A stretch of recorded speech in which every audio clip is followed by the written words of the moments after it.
What you're not paying attention to is the fact that I just took an action to change the law. To change the law.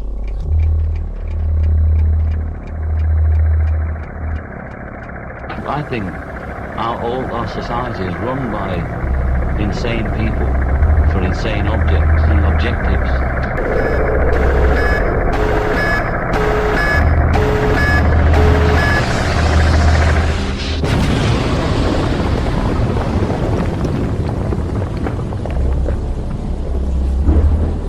Even today, there is little value in ensuring the survival of our nation if our traditions do not survive with it. And there is very grave danger that an announced need for increased security will be seized upon by those anxious to expand its meaning to the very limits of official censorship and concealment.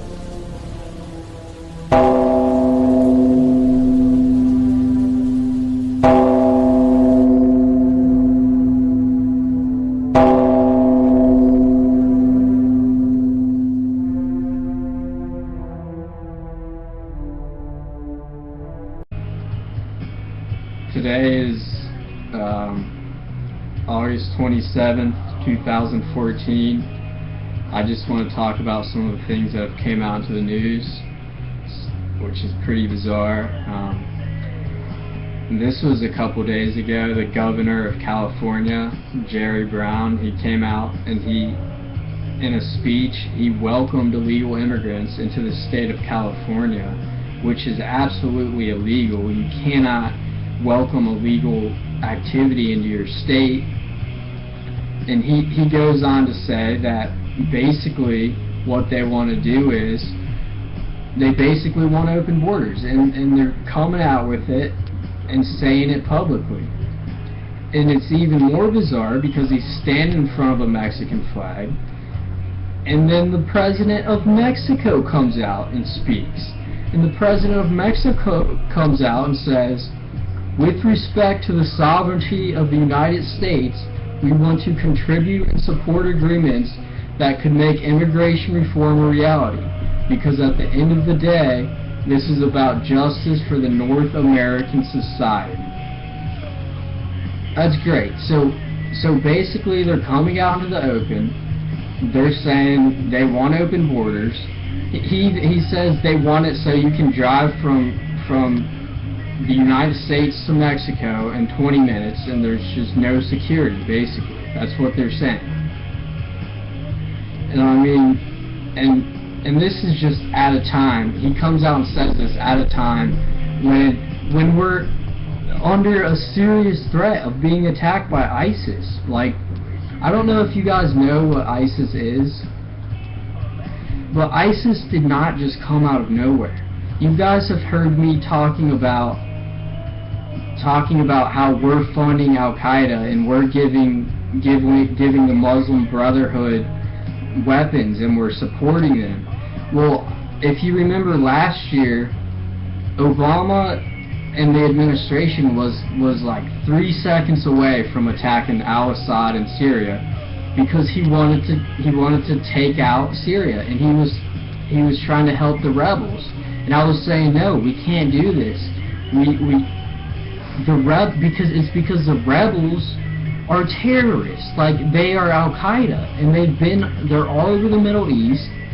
And what we've been doing is actually publicly funding them and giving them weapons so they could destabilize places like Syria and the Middle East.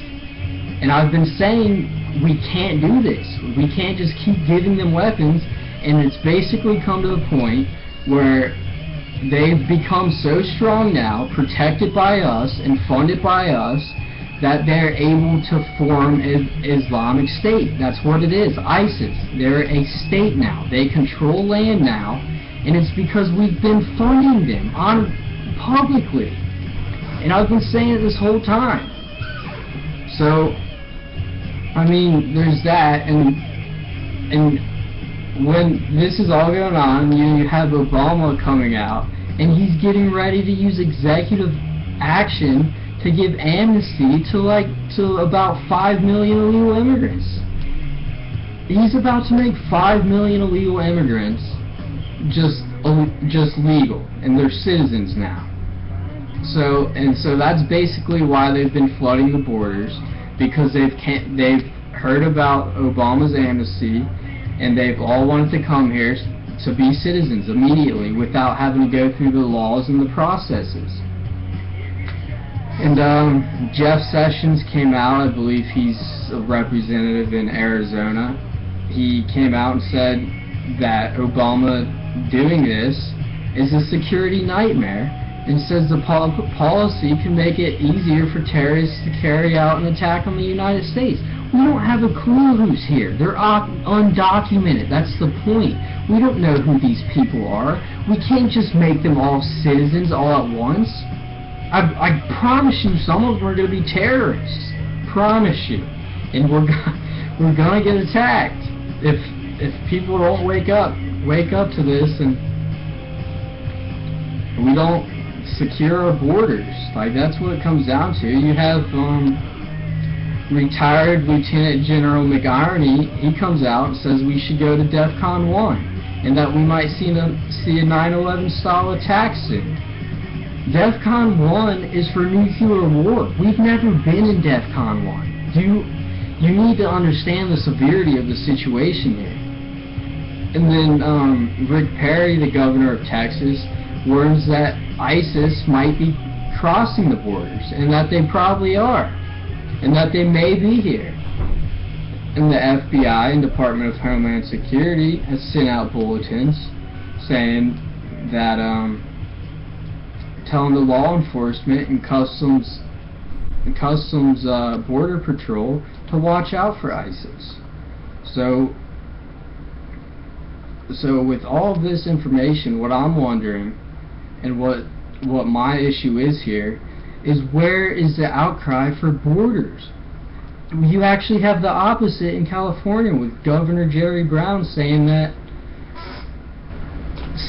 we should have open borders. We need more border security, and apparently it's not in the news anymore. Nobody cares. We're going to get attacked if we do not secure our borders.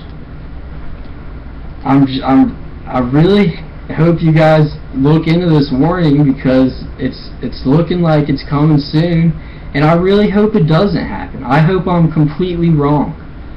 I have no motive here other than to warn you. Like, I don't want to be right about anything that I say. I hope I'm wrong. I really do.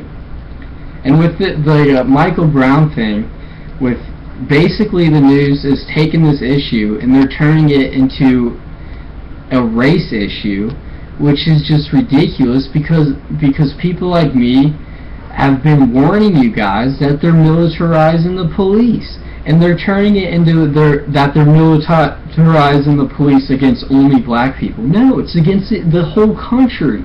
And I've been warning you guys about this for a long time now. And now you see it all over the news.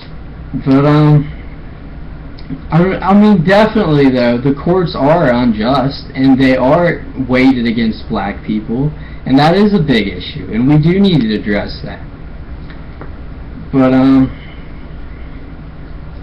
thank you for listening if you actually watched to the end, and I hope you actually look into some of the stuff I'm saying, because I'm not just making it up. It's all fact. Like, it's all out there for you to go out and see for yourselves, and I want you to do it, because I'm really worried.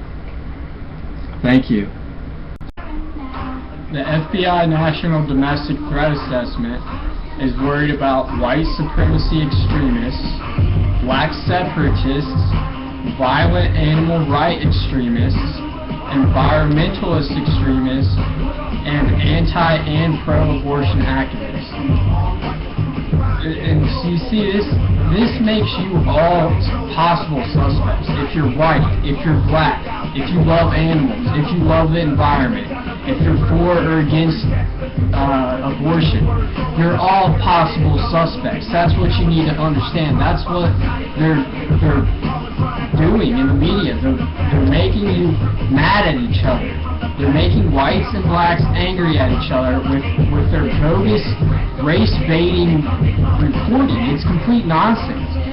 In the report, in the National Domestic Threat Assessment, it says that after the Trayvon Martin shootings, black separatist extremists stepped up threats against law enforcement officers and the U.S. government. You see what they're doing here?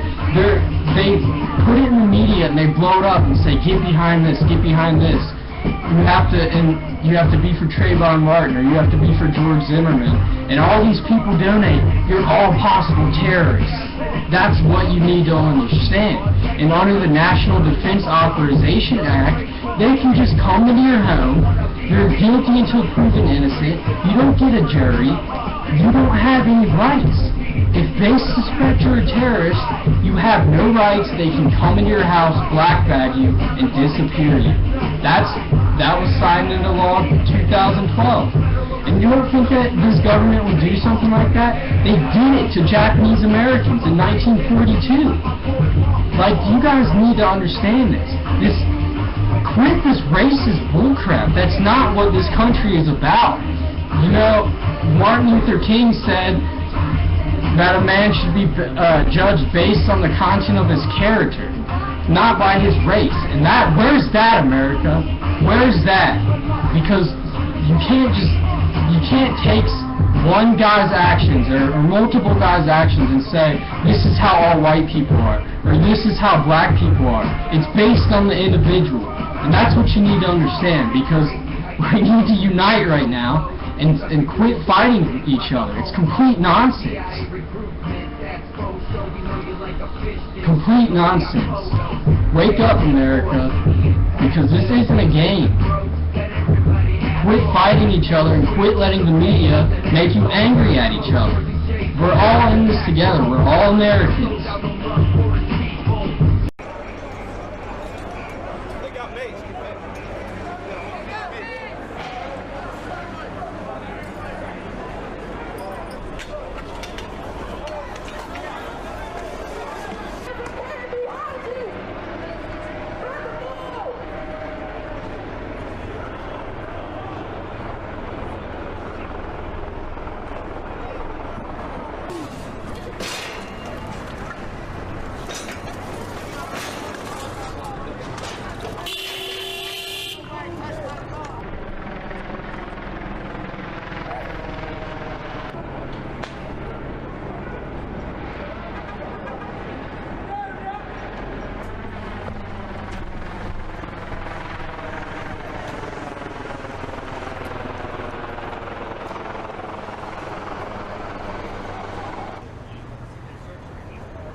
Why we're going to do this march from here to Washington.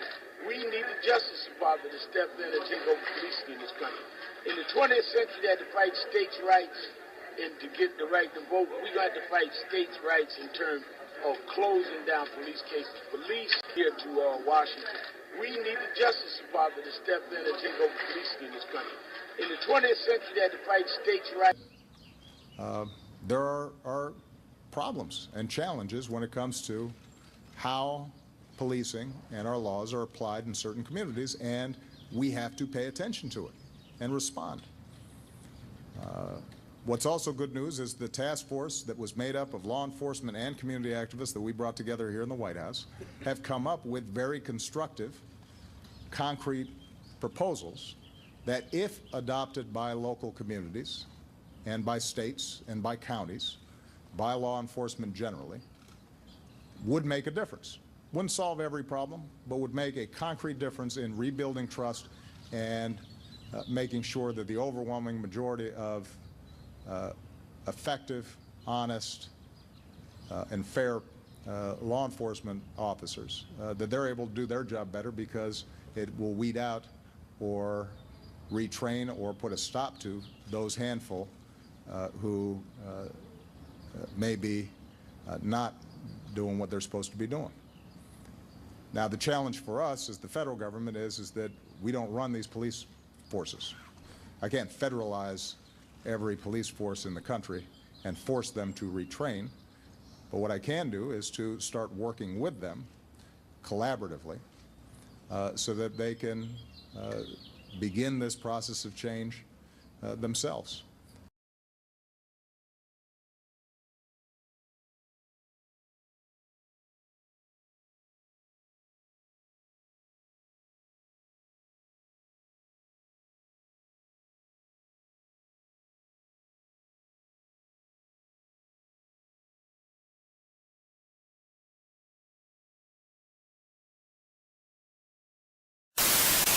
Is the United States about to invade Texas? Texas is one of 7 states where the exercises will be held. The Special Forces training operation called Jade Helm 15. Jade Helm 15. While the military says it's just training soldiers for the realities of war, critics say the Army is preparing for modern-day martial law. Some are calling it a Texas takeover. This Texas takeover. They do this exercise all the time, don't they? Joining members of the Tinfoil Hat Brigade was Texas Governor Greg Abbott. He is in office right now, whose skepticism last week led him to direct the state's National Guard to, quote, monitor the exercises. Oh, dear Lord. Yet another waste of Texas funds that could have been spent on actual threats, like your infamous chainsaw massacres. The site InfoWars has led the internet buzz, insisting it's all a plan for the Army to wage war on Americans, publishing a military PowerPoint slide showing Texas as red enemy territory. I've hardly ever heard of something joint like this unless they're actually planning an invasion. Someone like Alex Jones, who's, is a 9/11 truther and, believed in FEMA concentration camps and goes after the Bilderbergs, and who's had Rand Paul on his show, and Ron Paul as guests over and over again, was really pushing this hard. And then it kind of jumps into the bloodstream of the more mainstream politicians, and Ted Cruz and Greg Abbott get out there and they have this sort of ruse. We are responding to the concerns that people are saying. It's not like these people are crazy and I'm going to tell them they're crazy. We're responding to the concerns. Alex Jones federal government sparked takeover. Controversy about takeover with a military. And of course, the conspiracy theory is being cooked up in Texas. Thank you, Texas. And it's being trafficked by Texas radio host Alex Jones, the king of all internet conspiracies, as well as the man who will supply you with male vitality potions that will make you look more hairy. If you take the words Jade Helm 15 and rearrange the letters, it does say third term for Barack Obama, the socialist. Yes, it does. So there you go. Coincidence? Coincidence, David? There's no Texas takeover. The United States government already controls since like the 1840s. And then he left and he came back and just borrow a textbook from a neighboring state. It's all in there.